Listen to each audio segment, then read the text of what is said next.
नमस्कार. पुढील 3 दिवस राज्यात हवामान नेमकं कसं असेल याबाबतची माहिती हवामान अभ्यासक पंजाबराव डक यांनी दिली आहे. 20 एप्रिलपर्यंत राज्यात अवकाळी पावसाचा मुक्काम राहणार असल्याचा अंदाज पंजाबराव डक यांनी वर्तवलाय.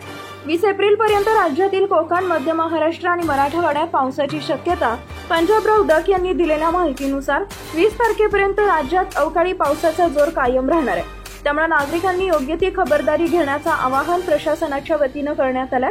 20 एप्रिलपर्यंत राज्यातील कोकण, मध्य महाराष्ट्र आणि मराठवाड्यात पावसाची शक्यता पंजाबराव डक यांनी वर्तवली आहे. राज्यातील कोकण विभागात 17 ते 20 एप्रिलपर्यंत पाऊस सुरू राहणार असल्याचं अंदाज डक यांनी वर्तवलाय.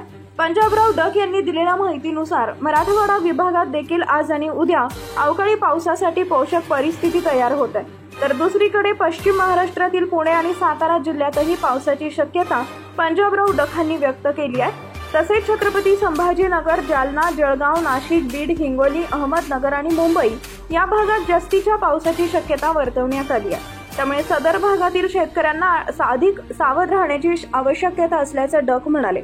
दरम्यान राज्यातील काही भागात दिवसा तापमान देखील वाढण्याची शक्यता आहे. त्यामुळे नागरिकांनी ऊन असताना घराबाहेर पडू नये असे आवाहन प्रशासनाच्या वतीनं देखील करण्यात येत आहे. नवीन अपडेट मिळवण्यासाठी आता लगेच आपल्या YouTube चॅनलला सबस्क्राईब करा. धन्यवाद.